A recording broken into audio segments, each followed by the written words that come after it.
So, for 2024, a lot of the popular things that I did notice to see more often were the SMGs. Mainly something that's either a pistol caliber like a 9mm or 45, more modular, and at the same time, very close quarters and compact. Which sadly, I would even have to say is becoming more dilute. And trying to do something unique is getting harder. Let's hold that thought.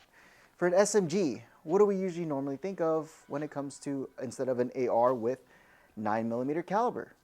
Well, why don't we start off with this guy? Yes, the MP5. It is a classic, a modular system to today's aspect with the M-LOK rail segments, 9mm roller pin. We all know this MP5 very well, but not unique in today's aspect. Very old school, very retro. If that's your thing, by all means. But we need something unique. What about the Kriss Vector? Yes, it's very unique. It's very different. The only drawbacks I do see about being very unique is, well, we're going up in price. As one thing we know about the MP5, it's around the $315. If we go somewhere cheaper, surprisingly enough, this is where you have to get this. The gas blowback is $420. The AEG is almost at $500. Kind of steep. So, no. If we can't be unique somewhere else, why don't we talk about like something that is very unique in the aspect of overseas, such as, what about the Maruyama? Well, it is very, very unique, as this is something overseas. But the problem is, if you add the shipping from a third different website, and alongside the SMG, this is also, as a gas blowback, $500. Man, I'm just not getting a win for this, but this is still a unique build. Very familiar to something more modern yet modular. Yet for some reason, I still think that's a little bit too expensive for my price. So, what can we do to make this a modern build, but still won't be the crazy cost of a modern price? I think I found something that might help out.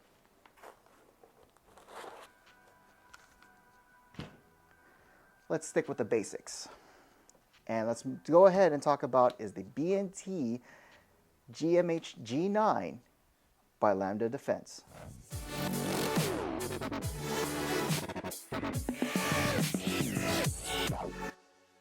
Hey, what's up guys, and welcome back to the episode on Airsoft Master. And today we're going to talk about is this magnificent beauty here is the B&T fully licensed GHM9 by Lambda Defense. Now, before I go into the full depth review, don't forget to like and subscribe to our YouTube channel and comment down below, is this something that you would see in your collection and what kind of builds? At the same time, is this something that you would see in your budget? But for now, let's move on to the full review.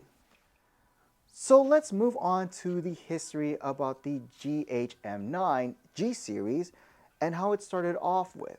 Well, with B&T, one thing is they wanted to build is a contract style version for civilians to own. Instead of the bigger brother or older predecessor is the SCW9, or should I say APC9 for the real one, and the Airsoft one, the SCW9, that we see here. As we do know for sure, starting off with, is the price of an Airsoft variant is quite a lot. In fact, almost $500 to be exact.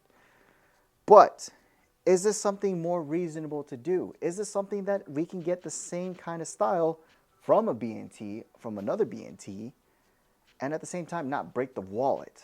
Well, let's find out, but let's go ahead and move on, starting off with working away from the front, and like hopefully this video, short, work our way to the back end of this SMG. Starting off with is, of course, you're going to end up with seeing in the front end is a federally mandated orange tip, but since it's my personal setup that I do have from one of my friends, I don't have that right now.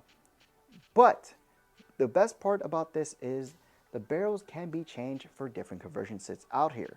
For example, while the APC9 or the SCW9 can't really be changed as much in comparison, while this guy here has so much modularity, there are many models out there, like the SD version, the long type, the short type, even the mid-range type out there. In fact, you can do a lot of modularities to change it out for different real M-LOK segments, from going from the standard one that you'll have here, which is the 1 slot on both sides, to a 3 slot system. And of course, you're going to have is the Picatinny rail tops from being from the 12 o'clock and 6 o'clock positions. So you do have is a lot more modularity to mess around with alongside on a mini SMG. Though one gripe I do have is I wish this thing came with sights. Again, front and rear sights would be great. It would save me a lot more money on there, but unfortunately, we can't really, beggars can't be choosers. But again, we'll move on to that point after. Now, behind the rail, we do have is a full monolithic all the way through on the back end. So you do have as a real estate to put front and rear sights, and at the same time, even optics, flashlights, and other things that you would need. Like for example, I have is this T1 style red dot ready to go. Now that I already talked about everything else that we need to do on this guy for the rails, let's move on to its construction build. Surprisingly enough, this whole thing is built out of polymer, where the only thing I can see it being more aluminum and metal, cast metal, would be is the charging handle, the bolts, and the trigger. That's about it. But again, it is still a very sturdy and well-built system where I can't go wrong with this as an SMG or even a pistol build. Yet I do like this a lot. Very, very easier to control. Now, speaking about controls, again, we do have familiar controls out here, as the selector being safe on the bottom, semi for, well, on the 45, and then a full 180 to be full auto. Very easy to do, like a normal kind of AR controls. And the best part of it is for my lefties out there is you do have full ambidextrous controls for your magazine release on both left-handed and right-handed operation, alongside with your selector and changing the charging handle to either direction, make it easier for you to be comfortable when operating this SMG build. Now, when it comes to after the externals, let's go ahead and talk about the internals. As the one thing you will know is to access it is to basically push out these 2 pins that are back here to pull this out. And once we do that, you're able to pull back the charging handle back to release the bolt where it shows your recoil spring and everything else inside.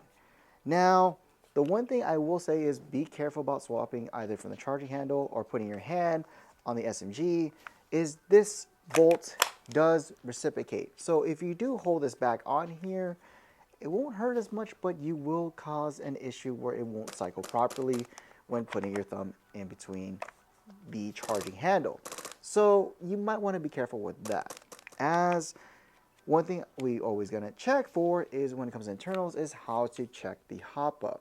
Well, good news is just as we see on the right hand side on here, we pull this thing back, lock it up. We do have a nice dial system for the rotary kind of dial to adjust it to whatever way BB is going from there. Clockwise being to increase, counterclockwise to decrease your hop up chamber. Once you're done, release the bolt and you're good to go. Now that we already talked about the internals and the hop up adjustment, let's talk about the back end of the SMG. Clearly nothing, but we do have as a Picatinny rail segment on there. So meaning this can take 1913 adaptable stocks. Such as you'll see is I was able to put on here a nice build with a conversion kit, a PDW stock coming from a Sig Sauer MCX or MPX, depending whatever you buy, to put on here. So you do have is the modularity out there if you say, for example, want to use it as a pistol or a maybe even a carbine build. As if you think about it, this kind of does remind me of more of the modern style Thompson in that aspect. I mean, instead of being 9mm, it would just use a 45. And there are the 45 variants coming out there shortly for this soon. But for now, again, it's somewhat close enough where we can to say a modern Thompson in this aspect. I mean, look at it. Here's the upper. If we kind of just change this to like a wood grip, kind of looks like a modern day Thompson to me. Now here we are on to the magazine compatibility. When you do purchase a GHM9 G series, you do have is one standard 30 round magazine out here. So it kind of would remind you of a Glock style magazine. As you think it should be easier, is a load, rack, plug and play. Simple. But what is compatible to it? Let's start off with the most important thing that we always know is WeTech or Tokyo Marui. So with that being said, let's try it. It fits, it's locked in, locks back to the rear for empty. Let's find out. So far so good. So WeTech magazines and Tokyo Marui, yes. What about the Elite Force? Will it take it? Okay, so far so good. Locks back with Elite Force. A lot better. But I do notice that for some reason the gas efficiency is not as well in comparison to the standard magazine. So it's a little bit of a tricky situation. But what about another third one would be is the EXA magazines from the Red Wolf EXA pistol. For starters, we do see that once I rack it back, it doesn't lock back for the magazine on empty. So that is of a problem. But will it still cycle? Surprisingly, yes. So that one is a pretty good basis as well. Last one is, of course, we have to make it look cool with a feature, is having an extended magazine. This is personally from my Maruyama. Will this work? It's locked. It's good. Okay. Let's see how it cycles. It's locked on empty. Very well. In fact, very good. And for some reason, it just goes well with it. Again, nice little SMG pistol. You can't go wrong. Imagine the carbine to put all together as a conversion like that SD that we've seen out here. Might be an interesting build. I'm using 0.20 gram BBs and Jag Precision Race Gas.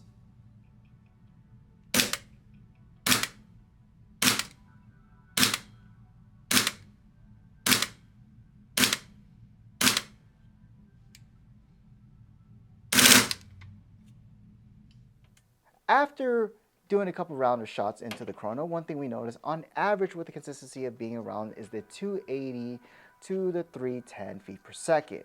A very good indoor CQB basis for a SMG type build. Again, a very nice setup. There are ways to help maybe make it more outdoors if you need to be, as possibly extending the inner barrel. If you do get a conversion kit, you can do so. Again, I would say just disassemble and get to the hop-up. You can get to it there, or just bring it to your local tech for in regards of improving FPS if you want to make it more of a carbine style kit. So what do you end up getting inside the package for when you do purchase a GHM9? Well, the gun and a 30 round magazine, but that's about it. Other than your typical manual of operations, and just in case if you need to do some troubleshooting or safety procedures on the SMG. Now, in conclusion of the GHM9, I do have to admit it is a very unique and modern type of aspect of what we've seen for the SMGs. Because I am also pretty tired of an MP5, but we do see that more often. I'm also tired of seeing vectors, as we're seeing them more often and common out there when we do. Now, again, B&T SMGs are very unique in their own certain type of way for a build. Mainly also the GHM9, a very different aspect of the SMG world instead of a normal Vector MP5, KMP9, MP7, or even the standard AR with the 9mm caliber. But for an airsoft variant, again, this does basically keyed my interest on certain builds. And the best part on this argument is, well, you have modularity out there. Conversion kits to make it the SD version, as we see. We can also put a stock on here to make it more of a PDW type where you're able to have a stock for stability. And at the same time, the magazine compatibility to something of a secondary, like a Glock pistol, maybe an EXA, a Elite Force Glock, or if you for some reason have more of the Monoyamas, then yes, maybe a good backup.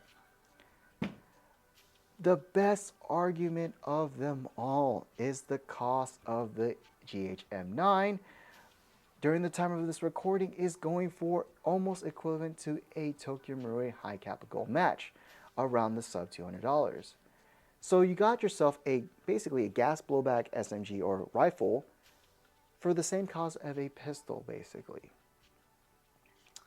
That is more bang for your buck and something that keyed my interest more.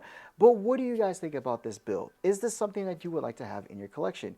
If you own one, what do you think about it? Or how do you feel about this one in comparison to the Monoyama SCW9s or in the real aspect, the APC9s? Again, don't forget to like and comment down below. And if you are looking for something like this, do check us out at airsoftmaster.com. But for this episode, my name is Mike. I'll see you guys till next time. This video is brought to you by Airsoft Master.